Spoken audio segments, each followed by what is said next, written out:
we are going to introduce next our airline panel. Our airline panel is going to be moderated by one of my favorite people, Liz Mandarino. Liz is a tremendous leader in our organization. She's grown through the organization from 28 years ago, leading and working with our after hours department, to now the CEO of our organization. A tremendous leader for all 540 employees who definitely look up to her. Liz, I'll ask you to join us here on stage, please. Hi, Liz, I want to give you a hug, but I can't. It's terrible. I can't hug you. Have a seat, Terrible, please. terrible. Feels so good to be in the World Travel Studios and not at home and getting dressed up and putting some jewelry on. Oh, you look beautiful as always. I see you're wearing Steelers colors though, Yes, which I wish am. you had some black and green for the Eagles, but Well, no. I do like the Eagles, but the Steelers are my number one. And guess what, people? They are undefeated. Well, Liz, we have a wealth of information with our airline panel, many of who are very close friends of yours, and you serve on many of their boards. So please, if you go ahead and take away. All right, great, thanks. I am so proud and happy to have these esteemed gentlemen with me today from American Airlines, Delta Airlines, and United Airlines. It is just quite an honor. So for the next 30 minutes, we're going to spend some time with them, asking them some questions about the travel industry, where we're headed, how we're doing, and so on. So we'll bring them in and go from there.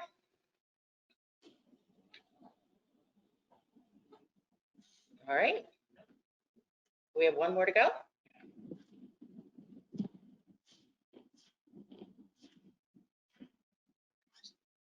All right. I see all three of you, so welcome. And again, thank you very much.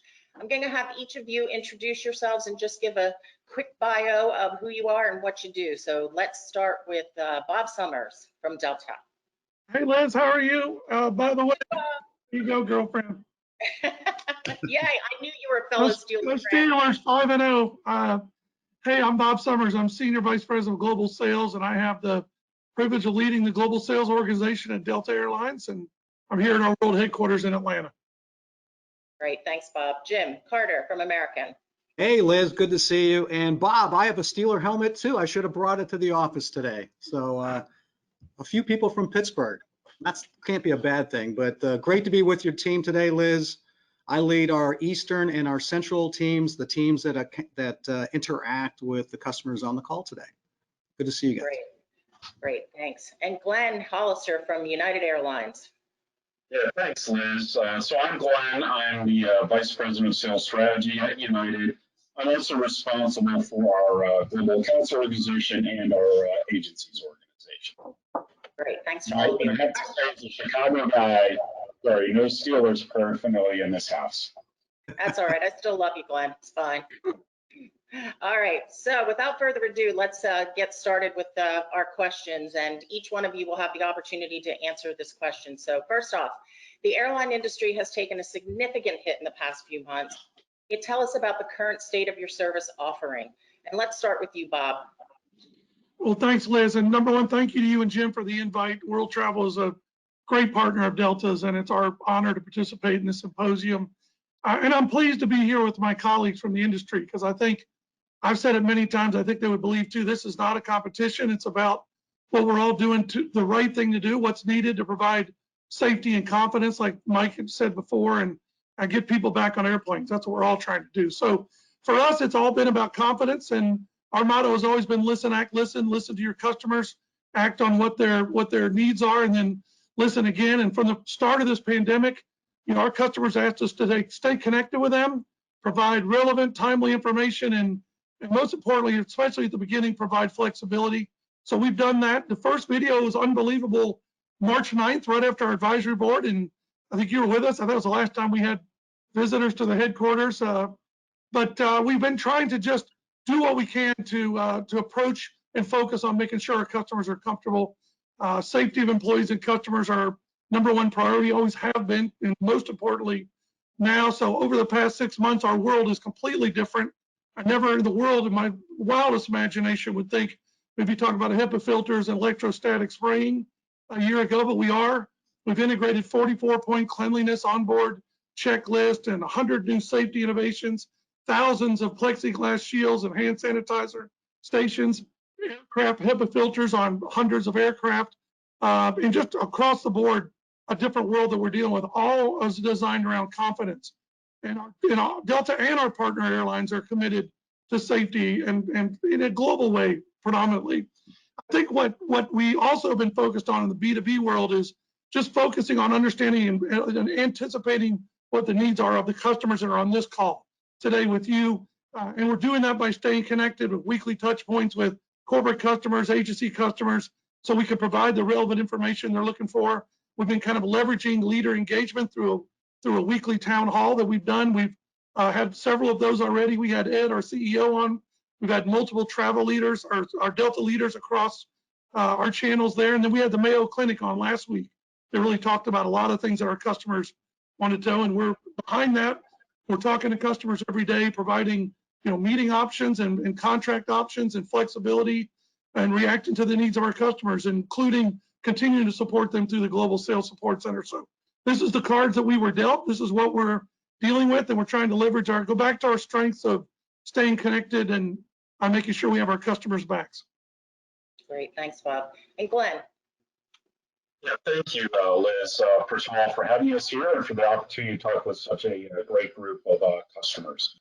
And I think to start off with, to reinforce the point that, at United, we are not focusing on competing on safety. We think safety is an industry issue that we're working together on to make travel safe for everyone.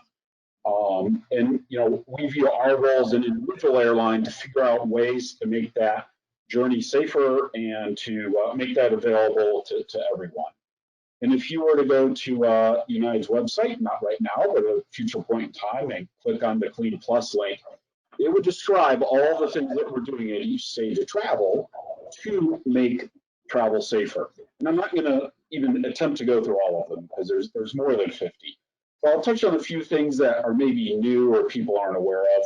One is when it's in the travel planning phase, we have a map, an interactive map that helps people understand what restrictions and requirements are in place for any location they might be thinking of flying to. The second is that we have introduced testing at airports, starting with San Francisco. And currently that's really valid for Hawaii only. That's the only destination that's accepting testing as an alternative to quarantine on arrival. But we are looking to expand that wherever possible. We have also implemented a new boarding process that fills the plane from back to front so that we can maintain social distancing. And then, of course, on leaving the plane, we go front to back. And then once on board, right, we have instituted a package handout that includes a bottle of water, some wipes, and a small snack, including often our famous stroopwafel. Gotta plug this stroopwafel in. It's back on a plane. So that's really what it's about. And of course, we continue to innovate and look for other ways that we can to lead and help the industry become more safe.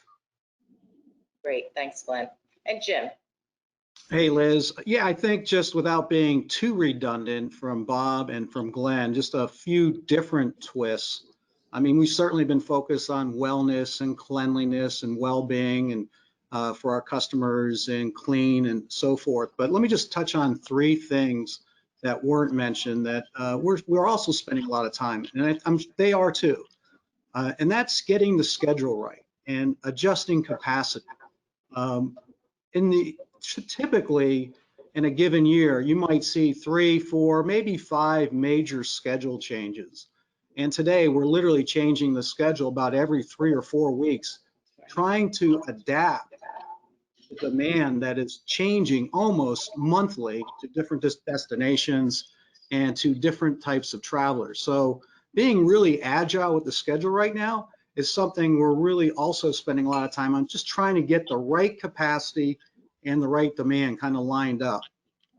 The other thing I'll mention, we talked a little bit earlier, or was mentioned about clean, and trying to look at what is the next innovative products and protocols for clean. And some of them we're all using, but for example, we're experimenting now with a new EPA approved formula that actually bonds to the surfaces, and it can stay there for 7 days. Now, EPA's approved it for 7 days, but we've actually been testing it, and it can stay in a surface for up to 30 days in some of our tests. But the reason why I bring that up is these kinds of protocols will soon be used in schools, hotels, and along the travel journey. So it's really kind of interesting to see how the airline industry is beginning to have some best practices that other parts of our industry can learn from. And I think there's a lot that we were all doing early on with cleanliness initiatives, and now it's kind of transitioned into kind of best in class throughout other verticals and industries. And then just lastly, just kind of getting the product right in terms of what are we going to offer on board.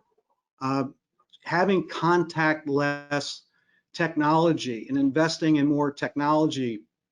I mean, certainly everyone's using the app, but how do you use the app and baggage, you know, if you're checking a bag, et cetera. So just experimenting more with new technologies and bringing those to the forefront so our customers can have a more contactless experience. Well, I certainly agree, Jim, that the airline industry has been the trailblazer in the cleanliness effort throughout our country. No question about it. So next question for you is, getting travelers back in the skies is crucial, and the travel managers that are on the call today with us are all eager for the same. What recommendations do you have for companies to help them instill confidence in flying with respect to cleanliness? Glenn, let's start with you. Yeah, thank you. So I would say that the first step is to educate your travelers on what airlines are doing to make the air portion of the journey safe. And certainly United sales teams has a lot of support available, whether that is flyers or microsites or something else, to support your education efforts for your travelers. What I will say is we're finding that once travelers are educated on what the air portion of the journey is like, much of the focus is shifting to the other portions of the journey, getting to and from the airport. Where are they staying? How are they getting around on the ground? And I think that is probably at this point an area that needs more focus in terms of educating travelers, and also perhaps making some tweaks to travel programs and policies to convince travelers that the entire journey is safe and not just the air portion. Right. Agreed. Jim. Yeah, I actually agree with Glenn said. I think it's really continue to listen to the experts and what the experts are saying about safety in air travel and this kind of curb to curb experience. I mean, there's a lot of new data points out there that just came out in the last couple weeks. United was involved with one, the Department of Transportation, I'm sorry, the Department of Defense. IATA just came out with another study. There's a number of Boeing and Airbus studies as well that an IATA study just recently said out of 22 million air travelers last month, there were zero instances of passengers getting COVID. So again, I just think there's a lot of science now and there's a lot of data. And I think part of restoring confidence is getting that confidence and that data to our travelers so they can make informed decisions. Right. And Bob. Yeah, no, I agree with both these gentlemen. I think if you think about confidence, which is the word that's going to take to get people back on airplanes, I think back in 9/11 and what happened then that brought confidence to people, and things like the creation of TSA, the creation of Homeland Security in the airport, in the airlines, just putting reinforced cockpit doors in the airplanes. I mean, things like that developed confidence for people to get back on airplanes. And so to Jim's point, what are the things that are going to do that? Whether it's testing protocols, whether it's masks, and across the board, all of us share a passion for many things. We have different ways of looking at things. I think for the most part, one of the things that requiring mandatory masks is critical. It started off a certain way. Now it's not even a debate anymore. Certainly for us, we have over 400 people that will not travel Delta again because they refuse to wear a mask. And that's harsh, but the millions of people that are traveling us are demanding that we use that level of scrutiny. And whether it's blocking middle seats, which is certainly different from other airlines, and we feel like those are the types of things we're going to have to do to instill confidence. And we're going to block middle seats through January of 21. And then hopefully we would hope that the protocols and testing and government restrictions would lend itself to where we remove those seat blocks. But I think the confidence in in what these airlines are doing, all the airlines are doing to develop. And I would agree, you can put all the infographics you want out there, and all of us send tremendous information to our customers. But I would say the one thing I would do is get on an airplane and get out to the airport. You know, all of us are doing fam trips. We've done over 300 different airport tours with customer groups, so they can see physically firsthand what are we doing, and look at the spraying and the protocols that are in place. Not just on the airlines, because it is, I agree with Glenn, it's about the ecosystem as much or more as it is about the airlines. So what are we doing to work with them? What are the airports doing?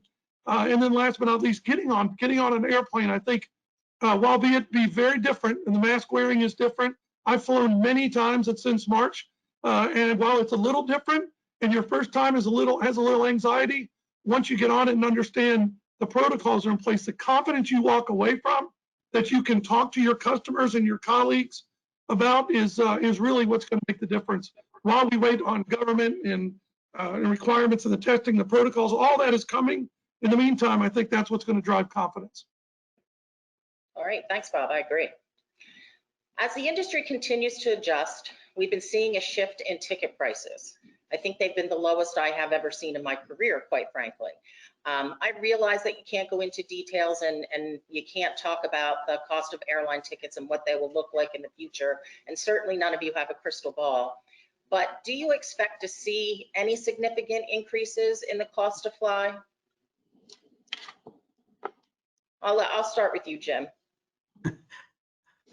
Well, thanks. As you said, we're really not at the liberty to talk about pricing or future pricing, but there's no question we're all going through great expense, as all of us have described, to try to not only up our games in cleanliness, but providing new technologies and so forth. So right now, our industry is pricing is really dictated by supply and demand, a very delicate balance of supply and demand.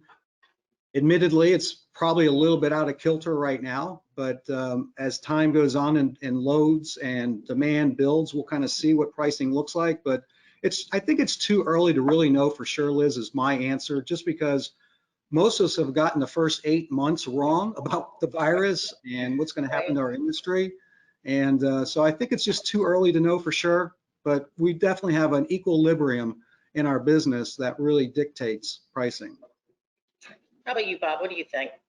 I think that was a brilliant answer, and I just would agree with everything you said, because I'm not talking about pricing. I'm too old to go to prison. You know, I think, Liz, the one thing I would agree with Jim, is too early to tell, and it's certainly not our focus. I can tell you at Delta, particularly just by the seat blocking right now, that's affecting our revenue. We understand that. We know that. And we said as people before profits for us right now.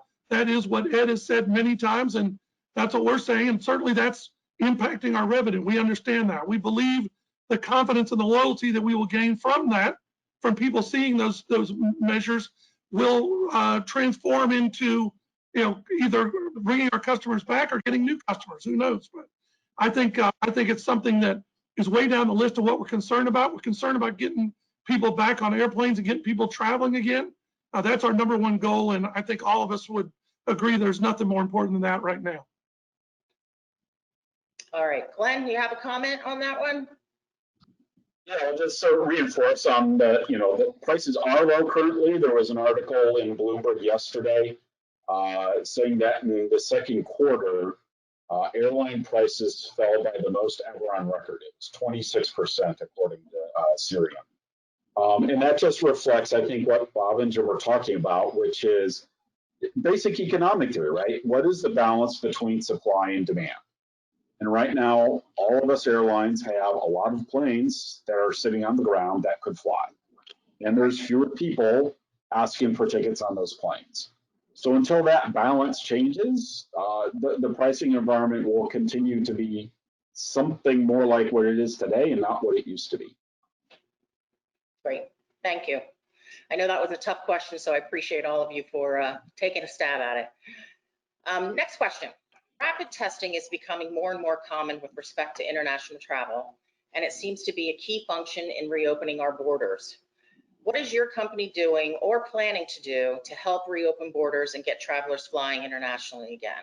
And Bob, I'm going to start with you.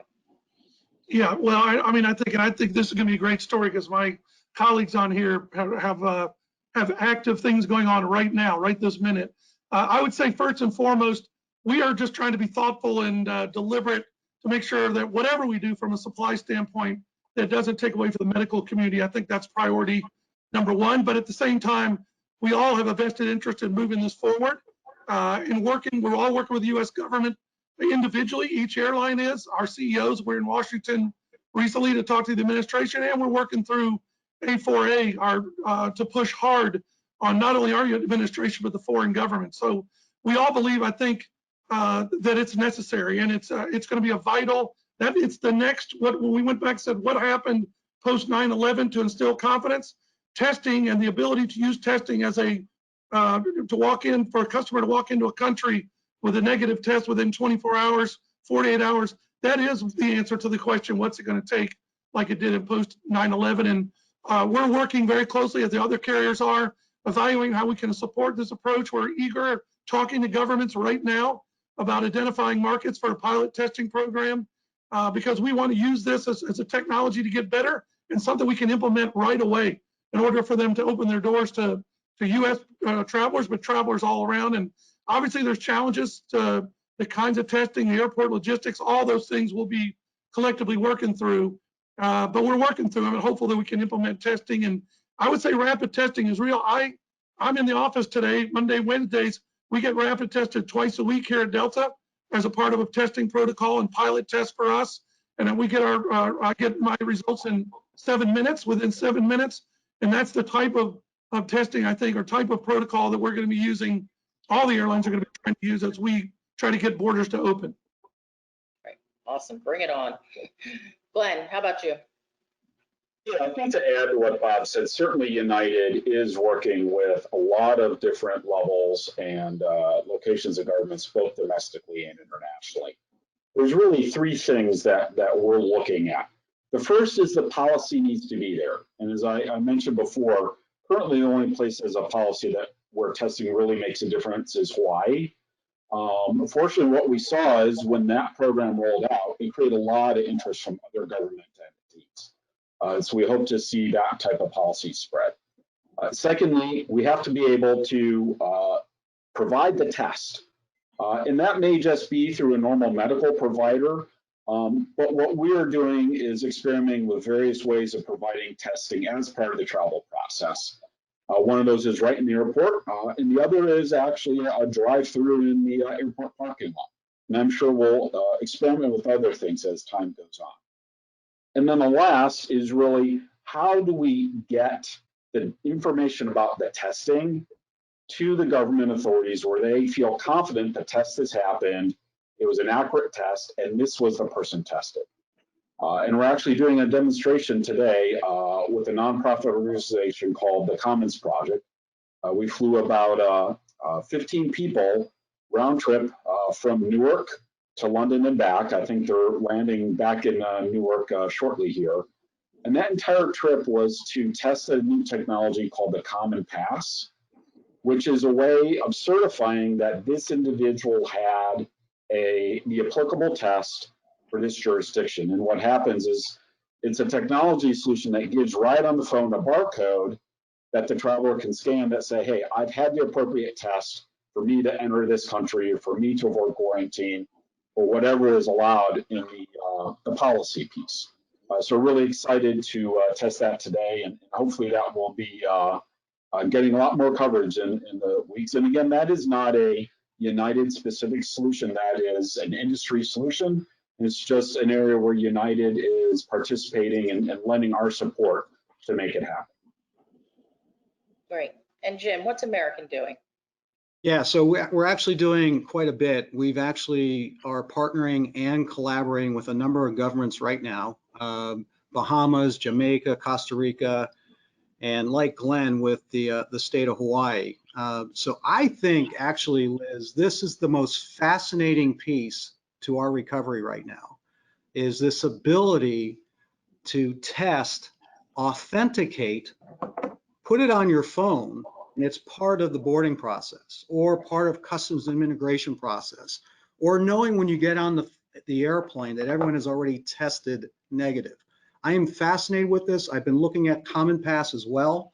And I can't wait, Glenn, to hear the results of the trial today, because I do think that a QR code is coming to us soon that will help us authenticate and ensure travel is safe. And I wouldn't be surprised if you see it in restaurants or going into malls or what have you, where more people are, getting together and can know just by looking at their phone that the people around them are safe too. That would be great. Lots more to And we come. need to get it moving. Lot more countries to come as well. Agreed. Within the past few weeks, we have seen numerous studies on the cleanliness of air travel stating that it's virtually impossible to catch COVID on a plane due to the circulation, the ventilation, the filters. Some are even saying that it's actually the safest and cleanest indoor environment in the world. I'm going to ask each of you to give me your opinion on that. Is there anything else that you want to add to that? I know we've talked about it, but any of you have anything to add to that? Yeah, I'll start because there was a study done by the Department of Defense, specifically the U.S. Transportation Command, that came out last week. And it was a study that United helped support extensively. And because it's new, I just want to share a few things about it, right? The first is, why is the DoD studying this? And the reason is that they transport millions of people every year by commercial aircraft. And so it's both military service members, families, and other government employees. And so it's really important for them to understand this issue for their own employee base. The way they did this study, right, was they worked through DARPA, which is the science arm of the Department of Defense. It's the organization that's responsible for things literally like the internet and GPS. And they used DARPA to run a study, which they did in partnership with the University of Nebraska. And unlike many of the other studies, which were more based on data, for example, in the case of IR, what DoD did was actually basic research. And there's some good videos of this available. But they put mannequins on board with and without masks. And they had the mannequins do a simulated cough. And they had sensors sitting in every seat to see if those cough particles got to the other seats. And they did this on multiple types of aircraft. They did it in the air, they did it on the ground, they did it in each cabin of the aircraft. So really extensive testing. In the bottom line, there's a lot of statistics that come out of the study, but the one I like to share most is this. It is, if people have masks on and you're sitting right next to someone who has COVID, you would need to sit next to them for 54 hours to get a communicable dose of COVID.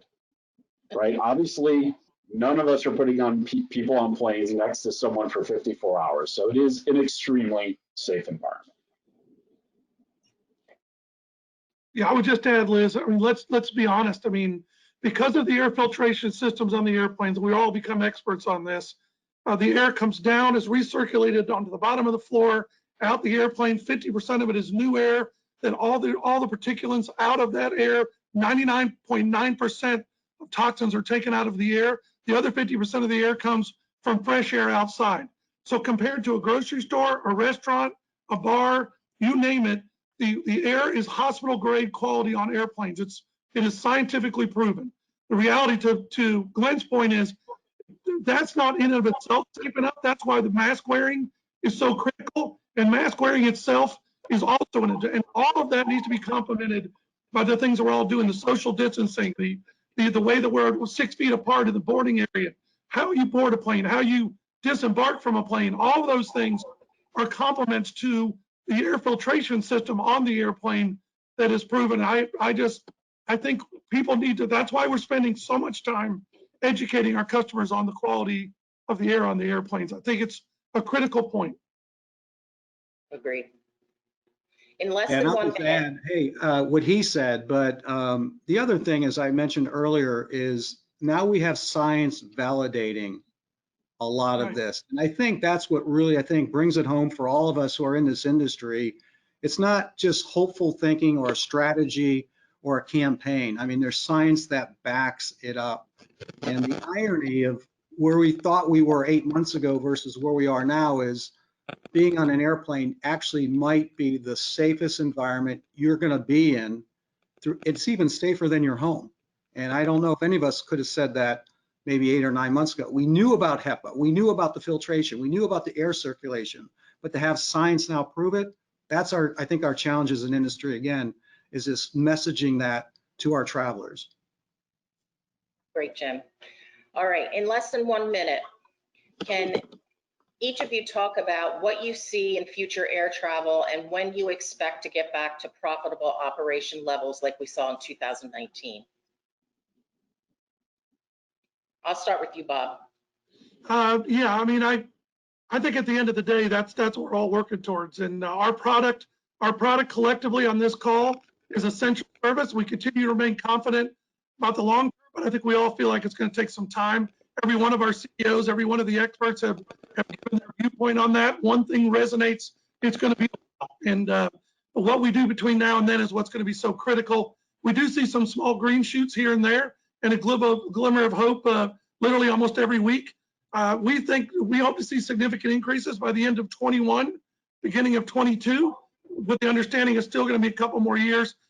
The new normal will not have business back to 100% 2019 levels. A lot of people ask us about video technology, and frankly, that will have an impact because meetings like this would have happened in a hotel in Philadelphia, and all of your customers and compatriots would have flown in and stayed in a hotel. That's not happening on this. The reality of it is it will have an impact, but it will complement air travel, and it's not a substitute. And the last time I checked, you can't Zoom a vacation anyway, so that's never going to happen. But today we've seen about a 5% uptick in passengers month over month.